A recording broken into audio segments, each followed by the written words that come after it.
අද ට්‍රූලි Lankan YouTube channel එකට එකතු වෙලා ඉන්න යාළුවෝ හැමෝම හොඳින් ඉන්නවා කියලා හිතනවා. අද වීඩියෝ එකකින් සෞදි අරාබියේ මගේ දවස ගෙවෙන්නේ කොහොමද කියලා මම ඔයගලන්ට පෙන්නන්නම්. දැන් මම වැඩට යන්න ලෑස්තිලා ඉන්නේ. මේ තියෙන්නේ මගේ ජනේලෙන් එළියේ view එක. මම මේ වීඩියෝ එක රෙකෝඩ් කරේ ගිය අවුරුද්දේ ඔක්තෝබර් මාසේ. ජූලි අගෝස්තු කියන්නේ සෞදි අරාබියේ උෂ්ණත්වය වැඩිම මාස දෙකයි. ඒ මාස දෙකේදී උෂ්ණත්වය සෙල්සියස් අංශක 50 විතර වැඩි වෙනවා. ඉතින් මං කලින් කිව්වනේ මේ වීඩියෝ එක ගත්තේ ඔක්තෝබර් මාසේ කියලා. ඔක්තෝබර් කියන්නේ ජූලි අගෝස්තු වගේ රස්නේ මාසයක් නෙවෙයි.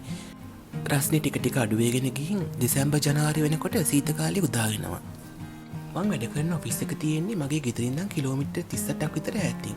ඉතින් උදේට වැඩට යන්න මට හැමදාම විනාඩි 30ක් 35ක් විතර යනවා.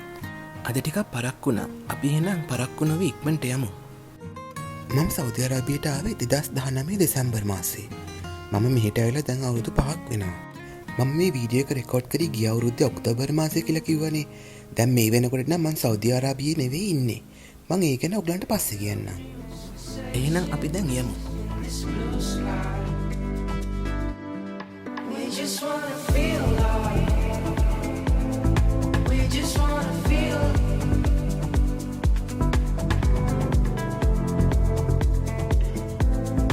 I just wanna feel your love. We just wanna feel love. We just wanna feel love. මේ තියෙන්නේ මං වැඩ කරන ඔෆිස් එක. අපි ඉක්මනට ගිහිල්ලා අටෙන්ඩන්ස් මාක් කරමු.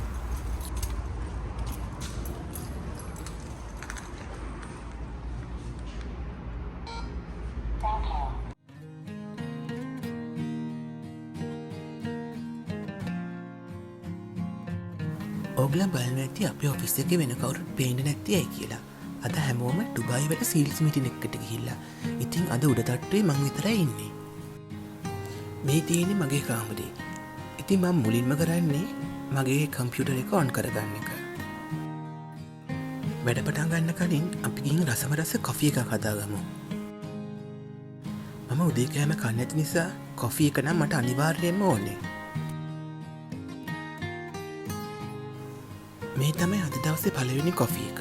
දවසකට මට අඩුම තරමේ කොෆි 4ක්වත් ඕනේ. කොෆි එක බොන ගමන් මම මුලින්ම කරන්නේ ඒ දවසේ ආවිලා තියෙන ඊමේල්ස් ටික බලලා ඒවට රිප්ලයි කරන එක.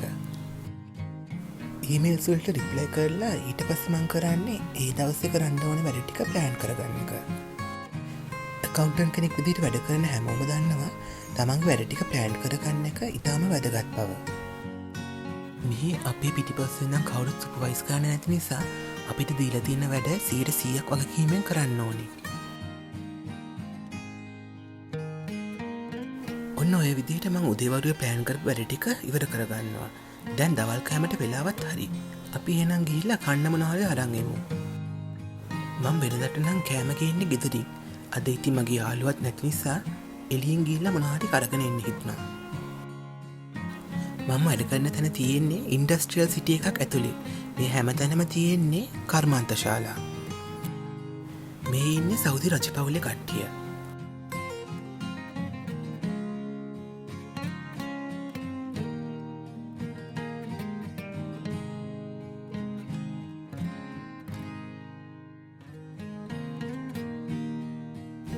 අද නම් එළියේ රස්නේ ටිකක් අඩු නිසා අවුලක් නැහැ. සමයකේදී නම් සෙල්සියස් අංශක 50 විතර යනවා එළියේ උෂ්ණත්වය. ඒ කාලේට නම් එළියට යන්න තියා හිතලා බලන්නවත් බෑ. මේ ඉන්ඩස්ට්‍රියල් සිටි එක ඇතුලේ කෑම කඩ ගොඩක් තියෙනවා. අද මං හිතුවා ඉන්දියන් කඩේකින් රයිස් ඇන්ඩ් කරි ගන්න ඕනි කියලා.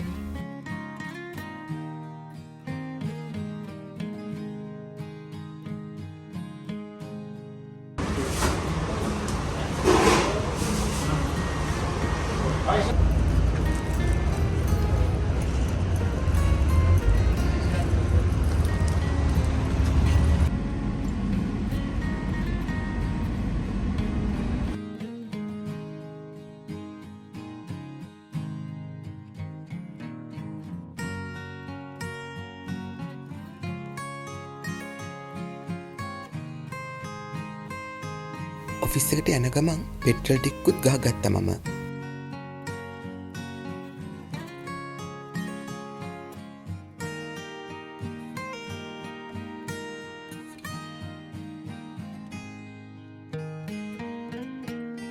බලමු ලන්ච් රූම් එකේ කවුරු හරි ඉන්නවද කියලා.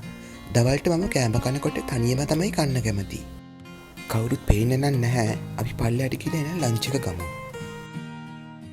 මම අද දවල් කෑමක් ගත්තේ ඉන්දියන් කේරළ කෑම කඩකින් කියලා කිව්වනේ. ඉතින් ඒගොල්ලන්ගේ කෑම එක අපේ කෑම වලට බොහොම සමානයි. අද චිකන් තියෙනවා.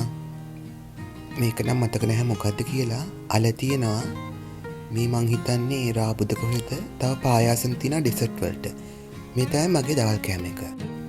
දවල් කෑම ටික කාලා ඉතුරු වැඩ ටිකත් ඉවර කරලා දැන් 5ට මං ගෙදර යන්නයි ලෑස්ති වෙන්නේ. දවසේ වැඩ ටික ප්ලෑන් කරලා වෙලාවට ඉවර කරන නිසා මං 5න් පස්සේ විනාඩියක්වත් ඔෆිස් එකේ ඉන්නේ නැහැ. මෙහි ඔයා උදේට වැඩට එන්නේ කීයටද? හවසට වැඩ ඇරලා යන්නේ කීයටද කියලා බලන්න කවුරුත් නැහැ. තමන්ගේ වැඩේ හරියට වගකීමෙන් කරන එක තමයි ඒගොල්ලෝ බලාපොරොත්තු වෙන්නේ.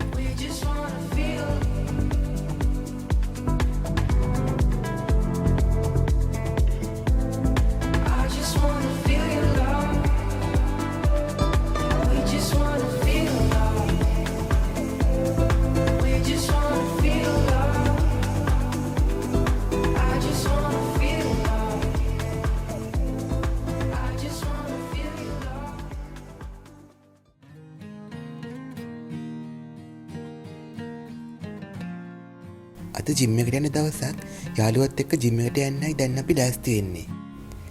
ජිම් යන දවසට මං කෙලින්ම ඔෆිස් එකේ ඉඳන් ඇවිත් යාළුවවත් පික් කරගෙන කෙලින්ම ජිම් එකට යනවා.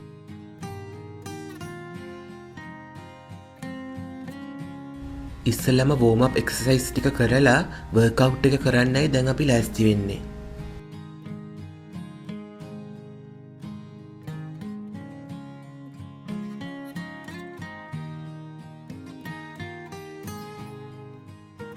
වර්කවුට් එක නම් දැන් ඉවරයි. මං යනවා දැන් බයිසිකල් මැෂින් එකේ පොඩ්ඩක් එක්සර්සයිස් කරන්න. අද දවසේ වර්කවුට් එක ඉවරයි. දැන් ඉතින් මං ගෙදර යන්නයි ලෑස්ති වෙන්නේ. ඉතින් ඔය වගේ තමයි මගේ සාමාන්‍ය වැඩ කරන දවසක් ගත වෙන්නේ. මං හිතනවා ඔයගොල්ලෝ මේ වීඩියෝ එක දිගටම බලන්න ඇති කියලා. මේ වීඩියෝ එක ගැන ඔයගොල්ලන්ගේ අදහස් පල්ලෙන් කමෙන්ට් කරන්න අමතක කරන්න එපා. එහෙනම් අපි තවත් වීඩියෝ එකකින් හමු වෙමු.